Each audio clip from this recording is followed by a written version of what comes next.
గిట్టుబాటు ధర కల్పించాలంటూ వేరుశెనగ రైతులు చేపట్టిన ఆందోళనతో నాగర్ కర్నూలు జిల్లాలో ఉద్రిక్తత నెలకొంది. అచ్చంపేట వ్యవసాయ మార్కెట్ కార్యాలయంపై రైతులు దాడి చేశారు. ఆఫీస్ అద్దాలు, ఫర్నిచర్ ధ్వంసం చేశారు. కార్యాలయం నుంచి చైర్మన్ను లాక్కెళ్లారు రైతులు. రోడ్డుపై చైర్మన్తో కలిసి వేరుశెనగ రైతులు ఆందోళన చేపట్టారు. ఇక ఇదే అంశానికి సంబంధించిన పూర్తి అప్డేట్స్ ని మా ప్రతినిధి విజయ్ భాస్కర్ అడిగి తెలుసుకుందాం.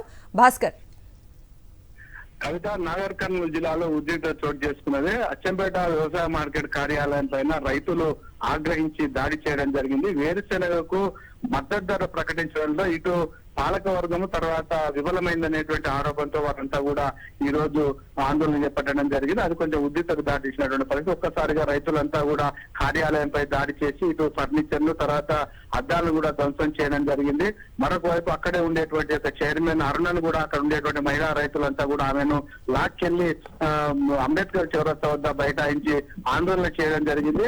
ముఖ్యంగా 3 రోజుల క్రితం కూడా ఈ యొక్క రైతులంతా కూడా తమకు మద్దతు ధర రావటం లేదని ప్రభుత్వం 6,377 రూపాయల మద్దతు ధర ప్రకటించినప్పటికీ కూడా ఇక్కడ ఉండేటువంటి వ్యాపారులు, దళారులు కుమ్మక్కై తమకు 4,500 నుంచి 6,000 వరకు మాత్రమే ఇస్తున్నారు తప్ప కావాల్సినటువంటి మద్దతు ధర మాత్రం 1-2 మంది రైతులకు తప్ప ఎవరు కూడా ఇవ్వడం లేదు. ఇందులో సాంకేతికమైనటువంటి కారణాలు చెప్పి రైతులంతా కూడా రైతులు మోసగిస్తున్నారు అనేటువంటి విధంగా వాళ్ళని ఆందోళన చేయడం జరిగింది. 3 రోజుల క్రితమే అదే రైతులంతా కూడా తాము పండించినటువంటి వేరుశెనగ ధాన్యాన్ని మార్కెట్ లో తగలబెట్టినట్టు నిరసన చేసినటువంటి పరిస్థితి ఉంది. ముఖ్యంగా గడిచిన 15 రోజులుగా జిల్లా వ్యాప్తంగా ఉండేటువంటి మార్కెట్ యార్డులకు పెద్ద ఎత్తున వేరుశెనగ వస్తున్నప్పటికీ కూడా అక్కడ ఉండేటువంటి పాలక వర్గాలు కానీ అధికారులు రైతులకు గిట్టుబాటు ధరలు కల్పించడంలో మాత్రము విఫలం చెందుతున్నారు. దీంతో రైతులు తాము పెట్టినటువంటి పెట్టుబడులు కూడా వెళ్ళలేనటువంటి పరిస్థితి ఉంది. ఓవైపు వాటికి సంబంధించినటువంటి ధరలు పెరగడం, తర్వాత కూలీల ధరలు, తర్వాత వాటి మిగతా పెట్టుబడులు ఏవైతున్నాయో వాటికి సంబంధించినటువంటి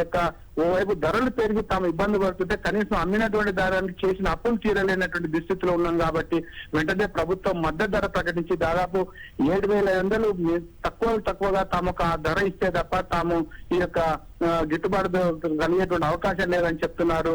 మరొక వైపు తమకు న్యాయం జరిగేంత వరకు ఈ ఆందోళన కొనసాగిస్తామని రైతులు మాత్రం హెచ్చరించేటువంటి పరిస్థితి లేదు. ప్రస్తుతం మాత్రం అక్కడ ఉచితమైన పరిస్థితి ఉంది. రైతులు ఇప్పటికి కూడా రోడ్డు పైన బైఠాయించి ఆందోళన చేసేటువంటి పరిస్థితి మాత్రం కొనసాగుతుంది. Okay Vijay Bhaskar, thank you.